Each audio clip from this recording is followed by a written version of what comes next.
ચલો નમસ્કાર વિદ્યાર્થી મિત્રો, વર્લ્ડ ઇનબોક્સની યુટ્યુબ ચેનલમાં આપ સૌનું સ્વાગત છે। હું ધારી લઉં કે તમારી લોકોની તૈયારી ખૂબ સારી જઈ રહી હશે અને વર્લ્ડ ઇનબોક્સ દ્વારા જે કંઈ પણ ઇનિશિયેટિવ શરૂ કરવામાં આવે છે એ આપને મદદરૂપ થઈ રહ્યા છે અને આપ એને વ્યવસ્થિત રીતે જોઈ રહ્યા છો। આપણે આજે 4 જાન્યુઆરી 2023 આજના લેક્ચરની અંદર ખાસ કરંટના મહત્વના મુદ્દાઓ જોવા છે કે જેમાંથી સીધો સવાલ તમારી પરીક્ષામાં આવવાનો છે। જો હું તમને એટલું ચોક્કસ કહું કે તમે લોકો આ બધા લેક્ચર વ્યવસ્થિત રીતે જોઈ લેશો તો અને તમે પરીક્ષા દઈને આવશો એટલે તમને ખ્યાલ પડશે કે હા ભાઈ અહીંયાથી સવાલ પૂછાણા, આપણો અહીંયા આપેલો સમય વેસ્ટ ગયો નથી। તો પહેલા આપણે જોઈએ કે આ લેક્ચરમાં આપણે કયા કયા મુદ્દાઓ ધ્યાને લેવાના છે। તો એશિયાટિક સિંહોના સંરક્ષણ માટે લાયન @47 વિઝન ફોર અમૃતકાળ ડોક્યુમેન્ટ તાજેતરમાં પબ્લિશ કરવામાં આવ્યો, તો આ એક મોટો મુદ્દો થયો। આવા બધા સવાલ આપણને ક્યાં પૂછાય? તલાટી જુનિયર ક્લાર્કમાં પૂછાય।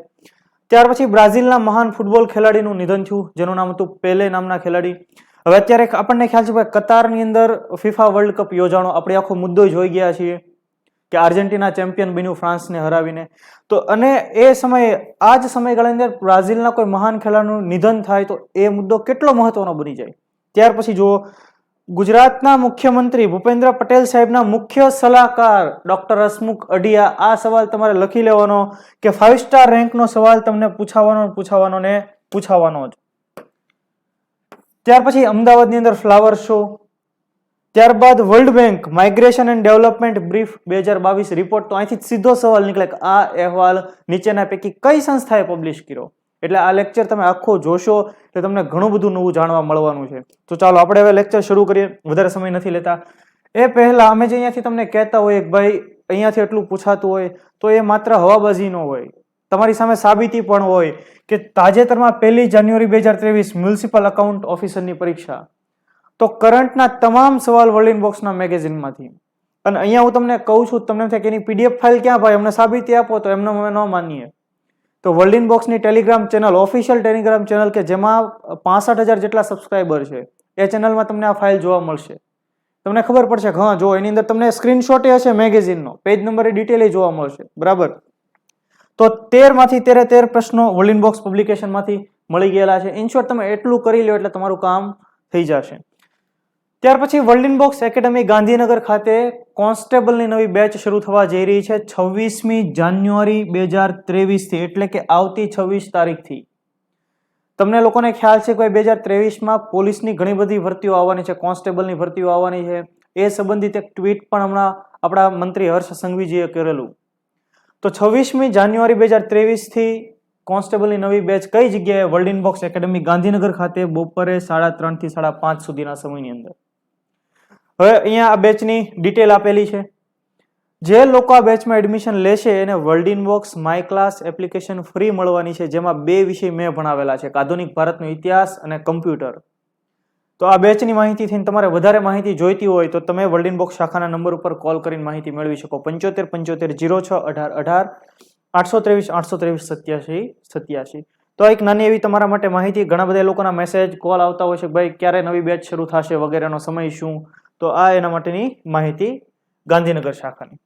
હવે આપણે જોઈએ 4 જાન્યુઆરી, આજે તો કે વર્લ્ડ બ્રેઇલ ડે, કે ભાઈ જે અંધજનો છે કે જેમની આંખેથી અમને જોઈ નથી શકતા, તો એ કઈ રીતે વાંચે, એના માટેની લિપિ કઈ હોય જેને આપણે બ્રેઇલ લિપિ કહીએ।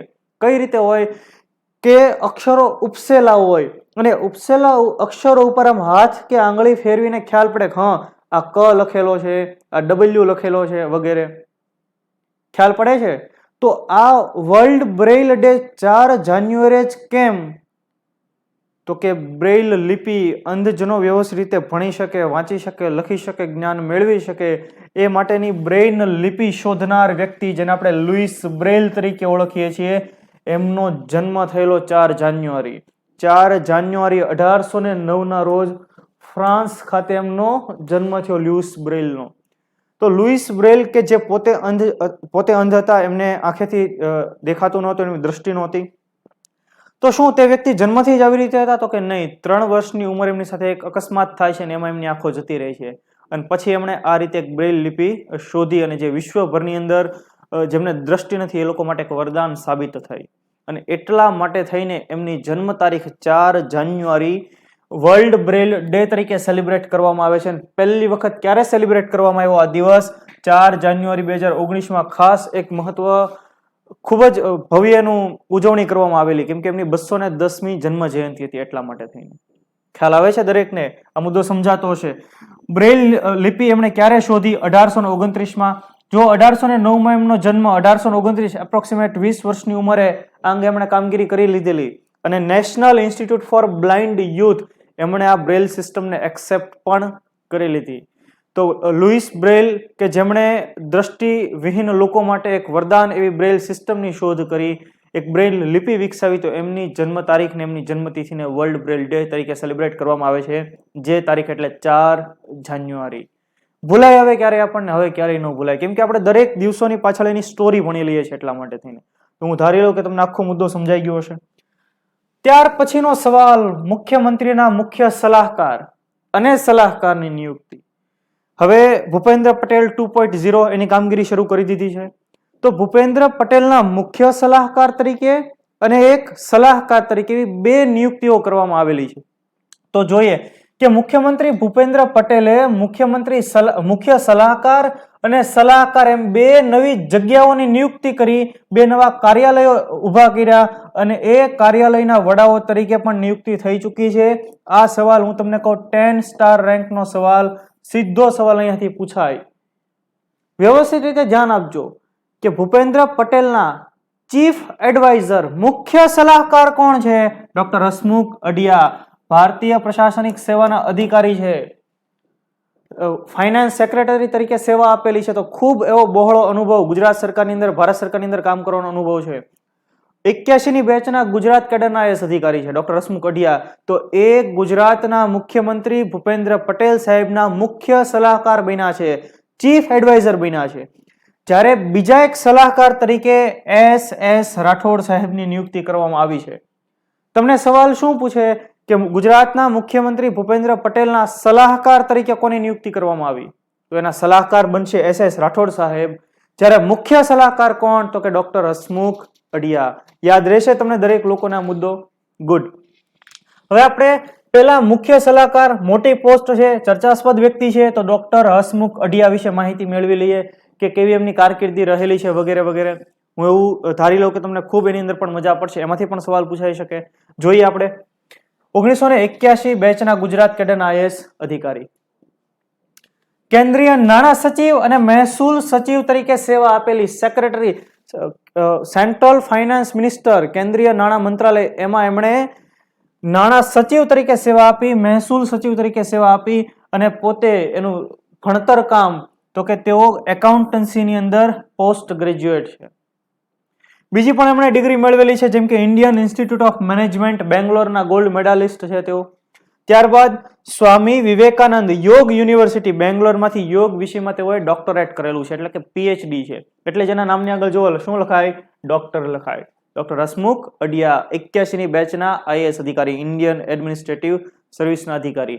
હવે આઈએએસ આપણને જ્યારે યાદ આવે ત્યારે તરત ખ્યાલ પડે કે ભારતની અંદર 3 અખિલ ભારતીય સેવાઓ, આઈએએસ ઇન્ડિયન એડમિનિસ્ટ્રેટિવ સર્વિસીસ, ત્યાર પછી આઈપીએસ ઇન્ડિયન પોલીસ સર્વિસીસ અને ત્યારબાદ ઇન્ડિયન ફોરેસ્ટ સર્વિસીસ. યાદ રાખજો, ફોરેન સર્વિસ નહીં, તો 3 અખિલ ભારતીય સેવાઓ, Indian administrative service, Indian police service અને ઇન્ડિયન ફોરેસ્ટ સર્વિસીસ. ત્યાર પછી આપણે જોઈએ વર્તમાનની અંદર તેઓ ક્યાં સેવા આપી રહ્યા છે? તો કે પંડિત દીનદયાલ એનર્જી યુનિવર્સિટી અને Gujarat energy research and management institute બોર્ડના વાઇસ ચેરમેન તરીકે પણ સેવા આપી રહ્યા છે. Indian Institute of management Bangalore ના બોર્ડ ઓફ ગવર્નન્સના સભ્ય તરીકે પણ તે સેવા આપી રહ્યા છે. ત્યારબાદ બેંક ઓફ બરોડાના નોન એક્ઝિક્યુટિવ ચેરમેન અને સેન્ટ્રલ યુનિવર્સિટી ઓફ ગુજરાતના ચાન્સેલર. હાલમાં પણ એ ઘણી બધી સેવાઓ આપી રહ્યા છે. તો ખૂબ વરિષ્ઠ નિવૃત્ત આઈએએસ અધિકારી ડોક્ટર હસમુખ અઢિયા હવે કામ કરશે ગુજરાતના મુખ્યમંત્રી ભૂપેન્દ્ર પટેલ સાહેબના મુખ્ય સલાહકાર તરીકે. માત્ર સલાહકાર નહીં પણ કેવા? મુખ્ય સલાહકાર, ચીફ એડવાઇઝર તરીકે. ત્યાર પછી સલાહકાર તરીકે કોણ છે? તો કે એસ રાઠોડ, સત્યનારાયણ સિંહ શિવસિંહ રાઠોડ. એમના વિશે માહિતી મેળવી તો ગુજરાત ઇજનેરી સેવાના અધિકારી છે, એટલે કે એન્જિનિયરિંગ સર્વિસમાંથી એન્જિનિયરિંગ સર્વિસની અંદર એઓએ સેવા આપેલી છે. હવે જો 2014 ગુજરાત સરકારના માર્ગ અને મકાન વિભાગ તેમજ જળ સંપત્તિ વિભાગમાં સચિવ તરીકે સેવા આપી એ 2014 ની અંદર રિટાયર્ડ થયા, નિવૃત્ત થઈ ગયા. નિવૃત્ત થઈ ગયા પછી હવે એમને જવાબદારી સોંપાઈ છે ગુજરાતના મુખ્યમંત્રીના સલાહકાર તરીકે કામ કરશે. સમજી રહ્યા છો હું એવું ધારી લો કે તમને બધું જ વ્યવસ્થિત રીતે સમજાતું હશે. ત્યારબાદ 2018માં આંતરમાળખાકીય વિકાસના યોગદાન માટે પદ્મશ્રી પણ એનાયત થયો. ભારત સરકાર દ્વારા જે કંઈ પુરસ્કારો આપવામાં આવતા હોય, જે કંઈ સન્માન આપવામાં આવે, જેમ કે ભારત રત્ન, ભારત સરકાર દ્વારા એનાયત થતું સર્વોચ્ચ નાગરિક સન્માન ભારત રત્ન, ત્યાર પછી પદ્મ વિભૂષણ, ત્યાર પછી પદ્મભૂષણ અને ત્યાર પછી પદ્મશ્રી. આપણે એને ક્રમાનુસાર જોઈ ગયા. સૌથી સર્વોચ્ચ ભારત રત્ન, પદ્મ વિભૂષણ, પદ્મભૂષણ અને પદ્મશ્રી. તો ભારત સરકારનું ચોથું સૌથી મોટું સર્વોચ્ચ નાગરિક સન્માન પદ્મશ્રી એમને વર્ષ 2018માં એનાયત થયું. યાદ રહેશે તમને દરેકને.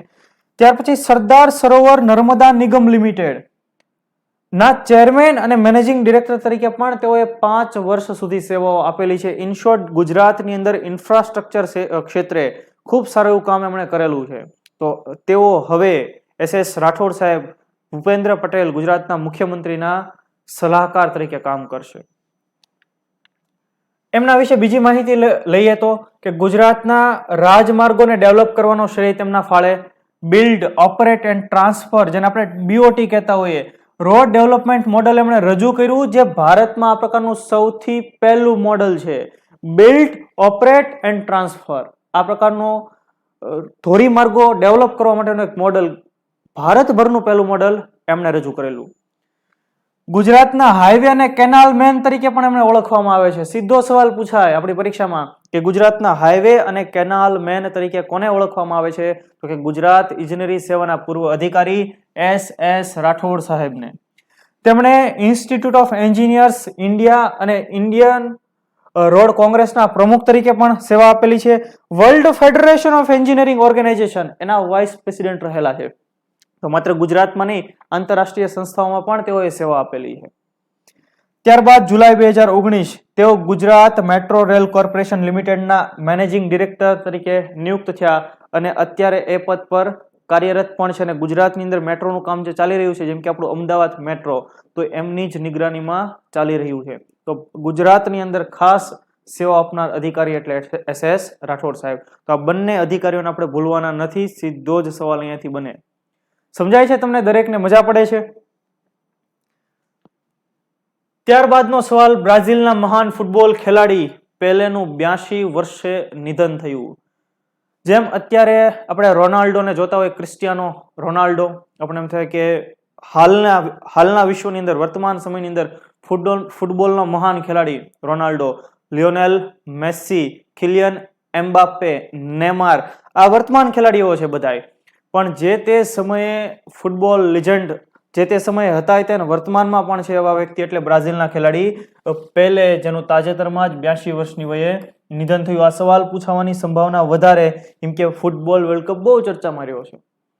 તો આપણે એની થોડીક ડિટેલ મેળવી લઈએ કે કઈ રીતે એમણે પોતાની ફૂટબોલ કારકિર્દી બનાવેલી છે વગેરે ડિટેલ. તો પહેલા એની માઇનોર ડિટેલ કે એનું મૂળ નામ હતું એડસન અરન્ટેસ ડો નાસિમેન્ટો. નામ તો જો ભાઈ તમે, વિચિત્ર જ નામ છે.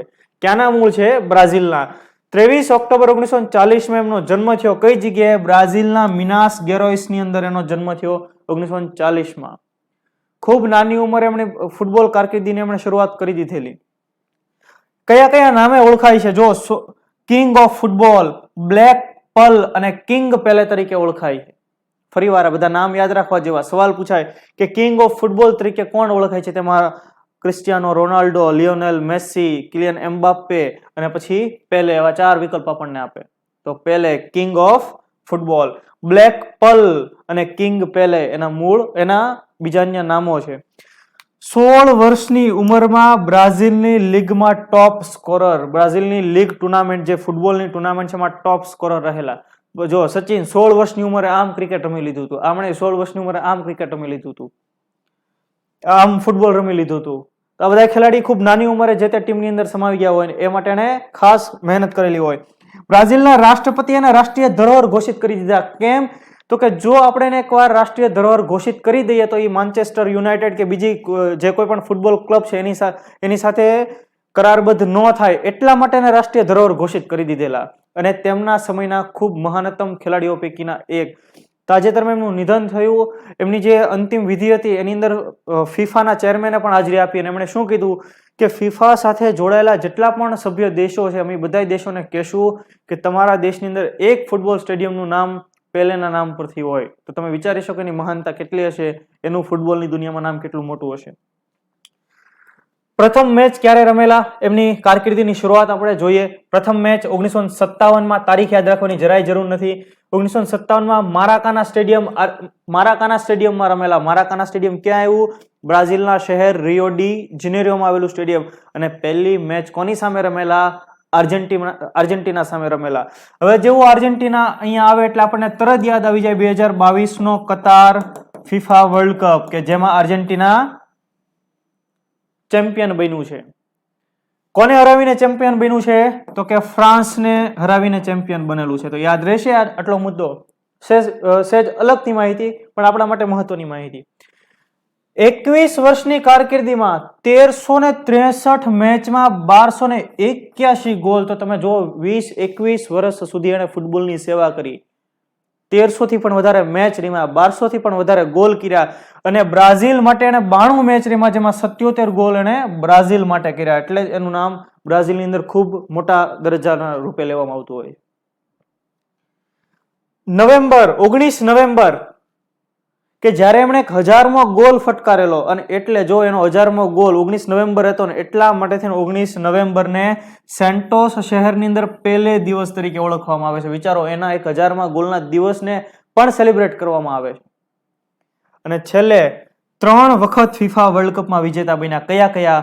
1958નો વર્લ્ડ કપ, 1962નો વર્લ્ડ કપ અને 1970નો વર્લ્ડ કપ. તો 3 વર્લ્ડ કપમાં વિજેતા બન્યા એ આ ખેલાડી, મહાન ફૂટબોલ ખેલાડી પેલે. ત્યાર પછી રમતમાંથી રિટાયરમેન્ટ પછી છતાં પણ એને રમતને સેવાઓ આપેલી છે. અત્યારે સચિન તેંડુલકર રિટાયર્ડ છે પણ સર્વિસ તો આપશે જ તે ક્રિકેટ માટે, બરાબર. તો જુઓ, તેમણે 1995 થી 98 દરમિયાન બ્રાઝિલના રમતગમત મંત્રી રહ્યા. 1999માં ઇન્ટરનેશનલ ઓલિમ્પિક કમિટીએ ઓલિમ્પિક, હવે વિશ્વની અંદર જેટલી પણ રમતો રમાય એ પૈકી ઓલિમ્પિક સૌથી શ્રેષ્ઠ રમત ગણાય. સૌથી હાયર લેવલની રમત આપણે ઓલિમ્પિકને ગણીએ. તો ઇન્ટરનેશનલ ઓલિમ્પિક કમિટી એને 1 વર્ષ કે 10 વર્ષના નહીં પણ આખી સદીના બેસ્ટ એથ્લીટ તરીકે પસંદ કર્યા. જુઓ તમે. અને સાથે ફિફા કે જે ફૂટબોલ માટેનું આંતરરાષ્ટ્રીય સંગઠન છે એણે પણ 2000ની સાલમાં શું કીધું? પ્લેયર ઓફ ધ સેન્ચુરી, એટલે કે સદીના ખેલાડી, સદીના મહાનાયક છે ફૂટબોલની અંદર. ખ્યાલ આવે છે તમને? તો આ આખી એમની જર્ની રહેલી છે બ્રાઝિલના ખેલાડી પેલેની. ખૂબ ઇમ્પોર્ટન્ટ વ્યક્તિ ફૂટબોલની દ્રષ્ટિએ, રમતગમતની દ્રષ્ટિએ અને આપણી એક્ઝામની દ્રષ્ટિએ પણ ખરા. ચાલો, ત્યારબાદ આપણે આગળ વધીએ. વર્લ્ડ ઇનબોક્સ એકેડમી ગાંધીનગર નવી પીએસઆઈની બેચ શરૂ થવા જઈ રહી છે. ક્યારથી? 19 જાન્યુઆરી 2023 થી, એટલે કે આવનારી 19 તારીખથી. આજે 4 જાન્યુઆરી થઈ છે. 19 તારીખથી બેચ શરૂ થાય છે. સમય સવારે 8 થી 12:30. જો સામાન્ય રીતે જનરલ બેચ 2 કલાકનો સમયગાળો રહેતો હોય પણ આ પીએસઆઈની બેચમાં 4 કલાકથી પણ વધારે સમય છે. કેમ? તો કે આ બેચમાં શારીરિક કસોટીની તમને તૈયારી કરવામાં આવશે, પ્રિલિમ પરીક્ષાની તૈયારી કરવામાં આવશે, મુખ્ય પરીક્ષાની પણ તૈયારી કરવામાં આવશે. અને બેચની વિશેષતાઓ પણ અહીંયા આપેલી છે. અને બીજું કે જે લોકો એડમિશન લેશે એને world inbox my class application free. આ માય ક્લાસ એપ્લિકેશનમાં 2 વિષય મેં ભણાવેલા છે. હું અવારનવાર તમને કહેતો રહું. કયા વિષય? કમ્પ્યુટર અને આધુનિક ભારતનો ઇતિહાસ. યુપીએસસી ની અંદર ઇતિહાસ મારો મુખ્ય વિષય રહેલો અને બીજું કે કમ્પ્યુટરમાંથી મેં ગ્રેજ્યુએશન કરેલું છે એટલા માટે બંને વિષયમાં અહીંયા થોડી ઘણી મને ફાવટ અને એટલા માટે આ વિષય મેં બંને ભણાવેલા છે. તમે લોકોએ નથી જોયા, એપ્લિકેશન ડાઉનલોડ કરીને ખાલી એક ડેમો લેક્ચર જોઈ લેજો. આજે તમને એમાં પણ મજા પડશે. ચાલો, ત્યાર પછી આપણે જોઈએ એશિયાટિક સિંહોના સંરક્ષણ માટે lion@47 વિઝન ફોર અમૃતકાળનું અનાવરણ. એશિયાટિક સિંહ, ડાલામથ્થો, સાવજ જે આપણે ગુજરાતની નહીં પણ ભારતની આનબાન અને શાન છે. તો એશિયાટિક સિંહોનું સંરક્ષણ કરવું એ આપણા માટે જરૂરી છે. ભારત સરકાર માટે ઇમ્પોર્ટન્ટ છે, ગુજરાત સરકાર માટે ઇમ્પોર્ટન્ટ છે, ઇવન આપણા વ્યક્તિગત આપણા લોકો માટે મહત્વનું છે. કે એશિયાટિક સિંહોનું એકમાત્ર વસવાટ સ્થાન આપણું ગીર. તો એમના માટે થઈને એક ડોક્યુમેન્ટ પબ્લિશ કરવામાં આવ્યો, એક દસ્તાવેજ પબ્લિશ કરવામાં આવેલો છે, એ છે lion@47 વિઝન ફોર અમૃતકાળ.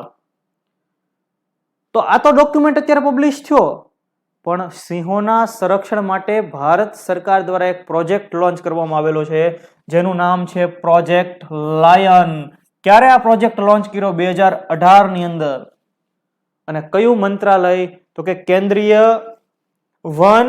કેન્દ્રીય પર્યાવરણ, વન અને જળવાયુ પરિવર્તન મંત્રાલય, ministry of environment, forest and climate change. એમણે સિંહોના સંરક્ષણ માટે પ્રોજેક્ટ લાયન વર્ષ 2018 શરૂ કર્યો, જે અંતર્ગત સિંહોના આવાસનું ધ્યાન રાખવું, એના માટે વસવાટની પૂરી વ્યવસ્થા કરવી, સિંહોને કોઈ રોગ ન થાય એના માટેની કાળજી રાખવી વગેરે વગેરે આયોજન કરવામાં આવી રહ્યા છે. આ આખા પ્રોજેક્ટ માટે, પ્રોજેક્ટ લાયન માટે ફંડિંગ જે મળશે 60-40 રેશિયોમાં મળશે.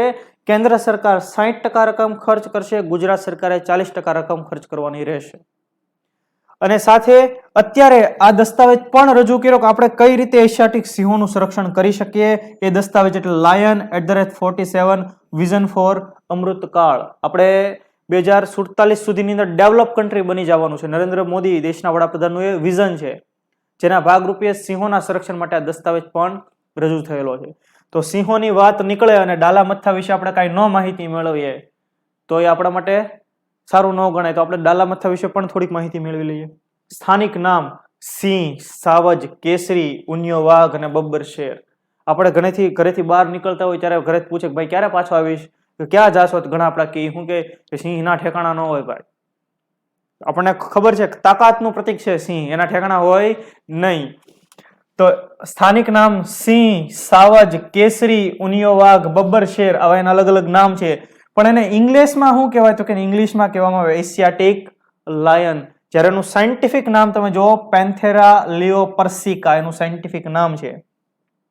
અને સામાન્ય રીતે એનું આયુષ્ય કેટલું રહેતું હોય છે? 15 થી 18 વર્ષ જેટલું એનું આયુષ્ય રહેતું હોય છે. તો એશિયાટિક લાયન યાદ રહેશે, સિંહ યાદ રહેશે. ગુડ.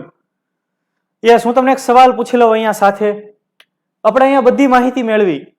એક તમારે નાનો એવો સવાલનો જવાબ કમેન્ટ બોક્સમાં કરવાનો છે કે ગુજરાતની અંદર છેલ્લે જે સિંહની વસ્તી ગણતરી થઈ એ મુજબ કેટલી સિંહની વસ્તી આપણા ગુજરાતની અંદર છે? તમે કમેન્ટ આપજો. જે લોકોની કમેન્ટ હશે હું આવતા લેક્ચરની અંદર તમને કંઈ પણ દઈશ કે હા આટલા સિંહની વસ્તી આપણા ગુજરાતની અંદર છે. અત્યારે પણ કહી શકું. ચાલો તમને એક કામ કરે, તમે કમેન્ટ જ કરો, બરાબર? હું તમને નેક્સ્ટ લેક્ચરની અંદર કહીશ કે આટલી વસ્તી આપણા ગુજરાતની અંદર સિંહની છે. સાથે એ સિંહની વસ્તી ગણતરી માટે એક સ્પેશિયલ ટેકનિક પણ ઉપયોગમાં લેવામાં આવેલી, એ પણ તમે કમેન્ટ કરજો. ડન.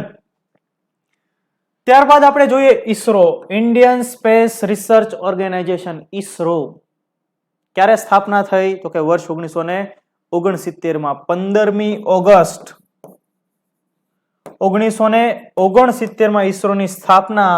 અને આ સ્થાપના પાછળ જેનું કહેવાય કે પીઠબળ રહેલું તે વ્યક્તિ એટલે ડોક્ટર વિક્રમ સારાભાઈ.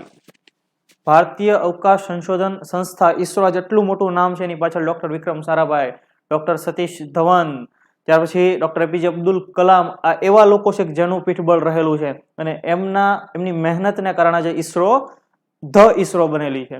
તો ઈસરોએ તાજેતરમાં PSLV polar satellite launch vehicle C-54 વડે 9 ઉપગ્રહ તરતા મૂક્યા. તો આ પ્રકારના ઉપગ્રહ ક્યાંથી છોડવામાં આવે? તો આપણને લોકોને સામાન્ય રીતે ખ્યાલ છે કે Satish Dhawan Space Centre Sriharikota આંધ્રપ્રદેશથી લોન્ચ કરવામાં આવતા હોય છે. સામાન્ય રીતે આંધ્રપ્રદેશના શ્રી હરિકોટા ખાતે આવેલું સતીશ ધવન સ્પેસ સેન્ટર. આ સતીશ ધવન કોણ હતા? આપણા ઈસરોના વડા રહી ચૂકેલા આપણા સાયન્ટિસ્ટ હતા, એના નામ ઉપરથી આ નામ છે. અને ડોક્ટર એપીજે અબ્દુલ કલામ સતીશ ધવનને પોતાના ગુરુ પણ માનતા હતા. કુલ 9 ઉપગ્રહ. એક ઉપગ્રહ છે અર્થ ઓબ્ઝર્વેશન સેટેલાઇટ. અર્થ ઓબ્ઝર્વેશન એટલે શું? જોવા માટેનો, પૃથ્વીના નિરીક્ષણ માટેનો. અર્થ એટલે પૃથ્વી, ઓબ્ઝર્વેશન એટલે નિરીક્ષણ, પૃથ્વીના નિરીક્ષણ માટેનો સેટેલાઇટ. અને બીજા છે 8 નાના સેટેલાઇટ એટલે નેનો સેટેલાઇટ. નેનો એટલે નાના સેટેલાઇટ.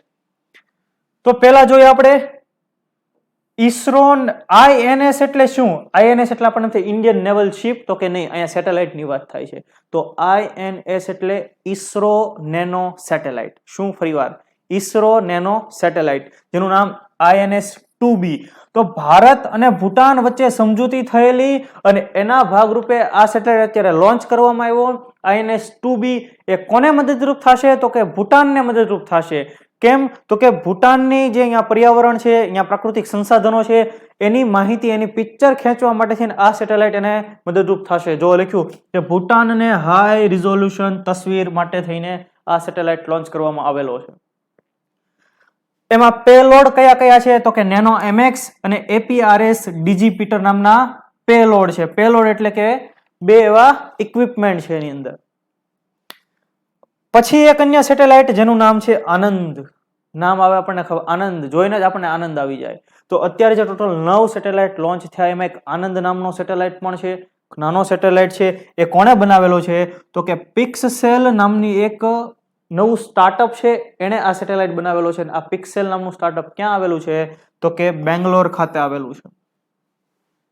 બેંગ્લોર, જેને આપણે બગીચાઓના શહેર તરીકે ઓળખીએ છીએ. બેંગ્લોર કે જેને આપણે સિલિકોન વેલી તરીકે ઓળખીએ છીએ. કેમ સિલિકોન વેલી? તો કે બેંગ્લોરની અંદર IT ઇન્ડસ્ટ્રીઝ વધારે છે.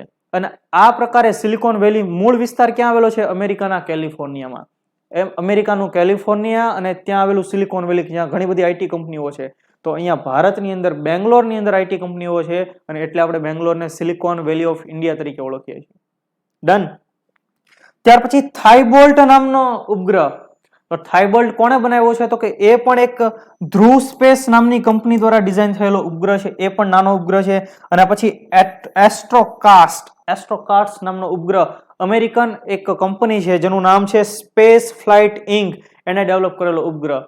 તો આવી રીતે ટોટલ 9 જેટલા ઉપગ્રહ polar satellite launch vehicle C-54 રોકેટની મદદથી ઈસરોએ અવકાશની અંદર તરતા મૂકેલા હતા. ઈસરો આવા કારનામા માટે જાણીતું છે. એના માટે આ મિશન બહુ નાના મિશન છે. એક બટન દબાઈને સીધા ઉપગ્રહ જતા રહેતા હોય. સમજાઈ ગયું તમને બધાને? યાદ રહી ગયું?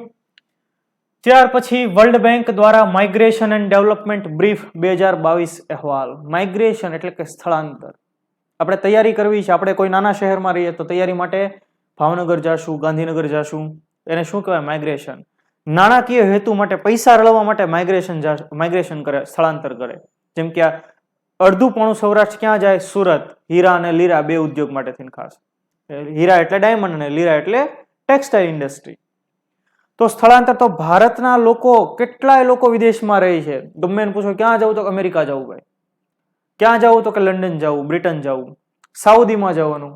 તો આ બધા લોકો વિદેશમાં તો જાય, પણ ત્યાંથી પછી ત્યાં રૂપિયા રળે, ત્યાં ધન એકઠું કરે પછી અહીંયા મોકલે. તો એને શું કહેવાય? એને કહેવાય રેમિટન્સ. ભારતના લોકો દ્વારા વિદેશમાં પૈસા રળીને ભારતમાં મોકલાયેલું નાણું એને આપણે કહીએ રેમિટન્સ. તો એ સંબંધિત આખો અહેવાલ છે. કોણે પબ્લિશ કર્યો? વર્લ્ડ બેંકે.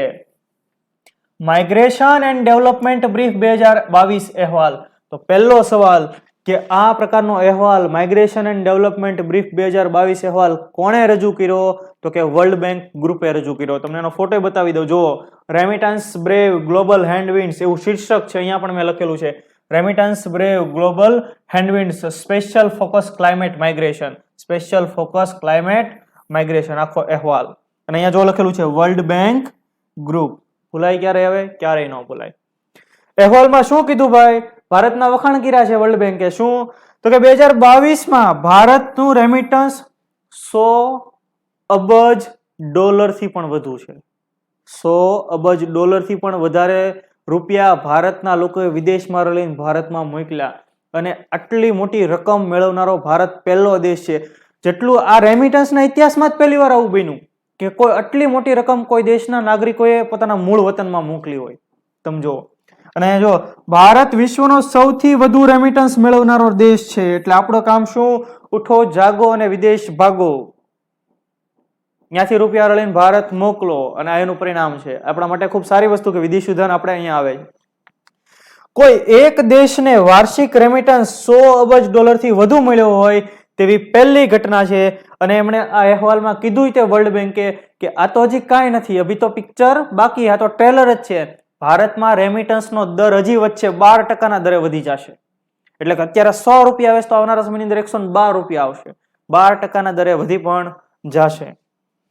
2022માં સૌથી વધારે કયા કયા દેશોને રેમિટન્સ મળ્યું? તો પહેલું ભારત, બીજું મેક્સિકો, ત્યાર પછી ચીન આવે, ત્યાર પછી ફિલિપાઇન્સ આવે અને ત્યાર પછી ઇજિપ્ત આવે. તો આ નામ યાદ રાખવા જરૂરી. ભારત, તમે વિશ્વનો નકશો મગજમાં ઉતારી લો. ભારત, પછી અહીંયા મેક્સિકો, ત્યાર પછી ચીન, ત્યાર પછી ફિલિપાઇન્સ અને ત્યાર પછી ઇજિપ્ત. તો આ બધા દેશો કે જ્યાંથી આ બધા દેશોના લોકો વિદેશમાં જઈને પોતાના વતન, પોતાના દેશની અંદર રેમિટન્સ મોકલી રહ્યા છે. આપણે એના માટે ઓલી એક ગીતે નથી, ચિઠ્ઠી આઈ હે ચિઠ્ઠી આઈ હે, બડે દિનો કે બાદ વતન કી મિટ્ટી આઈ હે. ત્યાર પછી અમદાવાદ ફ્લાવર શો 2023 એને ખુલ્લો મૂકવામાં આવી ચૂક્યો છે.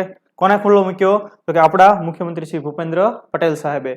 તો આ ફ્લાવર શો સાબરમતી રિવરફ્રન્ટ ખાતે અમદાવાદ ફ્લાવર શો 2023 31 ડિસેમ્બર 2022 થી લઈને 22 જાન્યુઆરી 2023 સુધી યોજાઈ રહ્યો છે. એટલે કે આજની તારીખે પણ એ શરૂ છે. આજે 4 જાન્યુઆરી છે. આ વખતેના ફ્લાવર શો ની જે થીમ છે, એનું મુખ્ય આકર્ષણ છે એ શું? તો કે આપણને ખબર છે કે આપણે G20 ની પ્રેસિડેન્શિયલ શિપ આપણી પાસે, G20 ની અધ્યક્ષતા આપણી પાસે, તો વસુધૈવ કુટુંબકમ, G20 એવું બધું આપણને જોવા મળે છે આ ફ્લાવર શો ની અંદર. વિવિધ આકર્ષણો દેશી અને વિદેશી ફૂલમાંથી તૈયાર કરવામાં આવેલ જીરાફ, હાથી, G20, આઝાદી કા અમૃત મહોત્સવ, ખાસ આપણી આ થીમ આઝાદી કા Amrit Mahotsav. Millet year, millet એટલે કે બાજરાઓનું વર્ષ સામાન્ય રીતે આપણે જેને કહેતા હોઈએ, તો મિલેટ યર. હનુમાનજી અને વિવિધ દેવી દેવતાઓ, યોગા, ફૂટબોલ, બાર્બીડોલ વગેરેની જે પ્રતિકૃતિઓ ફૂલોમાંથી તૈયાર કરવામાં આવી છે એ ખાસ ઇમ્પોર્ટન્ટ અને આકર્ષક છે. અને આ ફ્લાવર શો માટે થઈને અડધોદિત અટલ ફૂટ બ્રિજ જે બન્યો ને એ બંધ રાખવાનું નક્કી કર્યું છે, અડધોદિત ખુલ્લો રાખવાનો ભાઈ. તો આ ફ્લાવર શો ખાસ અમદાવાદના લોકો, ગાંધીનગરના લોકો જોઈ આવવા જશે અને જોઈ આવવું પણ જોઈએ, કંઈક આપણને નવું જાણવા મળે. સમજાય છે દરેકને? ત્યાર પછી આજે આપણે એક સવાલ પણ જોઈએ, તમારે લોકો એનો જવાબ આપવાનો છે. આ મુદ્દો મેં તમને ગઈકાલના લેક્ચરમાં ભણાવી દીધેલો છે કે નોટબંધીનો ચુકાદો આવી ગયો તાજેતરમાં. સુપ્રીમ કોર્ટે શું કીધું કે નોટબંધીમાં સરકારે કોઈ પણ બાબતે નિયમોનું ઉલ્લંઘન કર્યું નથી. ભારત સરકાર અને RBI વચ્ચે સલાહ વિચાર વિમર્શ થયો 6 મહિના ને પછી આ નિર્ણય લેવામાં આવેલો, એટલે બધું બરાબર ચાલ્યું છે. આવો સુપ્રીમ કોર્ટનો ચુકાદો આવ્યો 4-1 થી. 4 એટલે એક શું, 5 જજોની બેચ હતી, 4 જજોએ એમ કીધું બધું બરોબર છે, 1 જજે ના પાડી બધું બરોબર નથી. તો સવાલ અહીંયા એવો જ છે કે નોટબંધીનો ચુકાદો આપનારા જજોની બેચમાં કયા જજે વિરુદ્ધમાં ચુકાદો આપ્યો, એટલે કે કયા જજે એમ કીધું કે આ નોટબંધી બરોબર થઈ નથી. તો તમારે એનું નામ કહેવાનું છે. Option A justice Abdul Nazeer, justice V Ramasubramanian, justice BR Gavai અને જસ્ટિસ BV નાગરત્ના. તો તમારે સાચો જવાબ આપવાનો છે. ત્યારબાદ તમારા માટે માહિતી કે વર્લ્ડ ઇનબોક્સ એકેડમી ગાંધીનગર ખાતે GPSC ક્લાસ 1-2 2023માં ભરતી આવવાની છે. તો એના માટેની એક સ્પેશિયલ બેચ GPSC ક્લાસ 1-2 માટે પ્રિલિમ, મેઇન્સ અને ઇન્ટરવ્યુ ત્રણેયની તૈયારી કરાવતી બેચ ફેબ્રુઆરી માસમાં શરૂ થાય છે. જો કઈ તારીખે? 6 ફેબ્રુઆરી 2023 બપોર 1 થી 6 રોજનું 4 કલાકનું ભણતર. 7 થી 8 મહિના સુધી આ બેચનો સમય રહેશે. તો આ બેચમાં તમને જોડાવાની ઈચ્છા હોય, તમારે વધુ માહિતી જોઈતી હોય તો તમે ખાસ ગાંધીનગર શાખાની રૂબરૂ મુલાકાત લો. બીજું કે તમે રૂબરૂ મુલાકાત નથી લઈ શકતા તો તમે આ નંબર પર પણ કોલ કરીને પણ માહિતી મેળવી શકો. 7575 06 18 18 અને 823 823 87 87. એના માટે એક ટેસ્ટનું પણ આયોજન થશે, એન્ટ્રાન્સ ટેસ્ટ. તો જે લોકો ટેસ્ટમાં સારું પરફોર્મન્સ કરશે એમને ડિસ્કાઉન્ટ પણ આપવામાં આવશે. તો આ માહિતી હતી આપણી GPSC ક્લાસ 1-2 ની બેચ અંગેની. તો હું ધારી લઉં કે તમને ખૂબ મજા પડી હશે લેક્ચરની અંદર. જો તમારે એક નાનું એવું કામ કરવાનું છે, તમારી એક લાઈક તમારે એક આપવાની છે, એમાં કંઈ ખાસ તમારે વિશેષ કસરત કરવાની નથી. તમારા દ્વારા થયેલી એક લાઈક અમારા માટે ફ્યુઅલનું કામ કરશે. તો વર્લ્ડ ઇનબોક્સ હજુ વધુ સારો કન્ટેન્ટ તમારા સુધી પહોંચાડવાનો પ્રયત્ન કરશે. તમે લોકોને ખ્યાલ છે, જે લોકો રેગ્યુલર લેક્ચર અટેન્ડ કરે એને ખબર જ છે કે ભાઈ સવાલ પડવાના જ છે અહીંયાથી. બીજું કે તમારા સુધી વર્લ્ડ ઇનબોક્સના દરેક ઇનિશિયેટિવ સરળતાથી પહોંચે, તમને સૌથી પહેલા ખ્યાલ પડી જાય, એના માટે આ સોશિયલ મીડિયા હેન્ડલ્સને તમે ફોલો કરો. ઇન્સ્ટાગ્રામ, યુટ્યુબ, ફેસબુક અને ટેલિગ્રામ. અને જો તમે ટેલિગ્રામ ચેનલ હજી સુધી જોઈન નથી કરી તે જોઈન કરી લો. તમને આ લેક્ચરની PDF પણ એમાં મળી જશે. તો અત્યારે આપણે 2 રેકોર્ડેડ લેક્ચર અપલોડ કરીએ છીએ, એક કરંટનો, એક યોજનાઓનો. કરંટ અફેર્સના જેટલા પણ વિડીયો છે એનું પ્લેલિસ્ટ પણ તમને ડિસ્ક્રિપ્શન બોક્સમાં જોવા મળશે. યોજનાઓનું પ્લેલિસ્ટ પણ તમને ડિસ્ક્રિપ્શન બોક્સમાં જોવા મળશે. તો એ બધા જ લેક્ચર આપણે જોઈ લેવાના છે, એમાંથી સવાલ પડવાના છે. ખ્યાલ પડે છે તમને દરેકને? તો બસ આપણે ફરી પાછા નેક્સ્ટ લેક્ચરમાં મળશું. હું ધારી લઉં કે તમને બધી વસ્તુઓ, બધા ઇનિશિયેટિવ પસંદ પડતા હશે. તો આવો જ સાથ સહકાર આપતા રહો તમે લોકો. જય હિન્દ, જય Bharat. Thank you so much.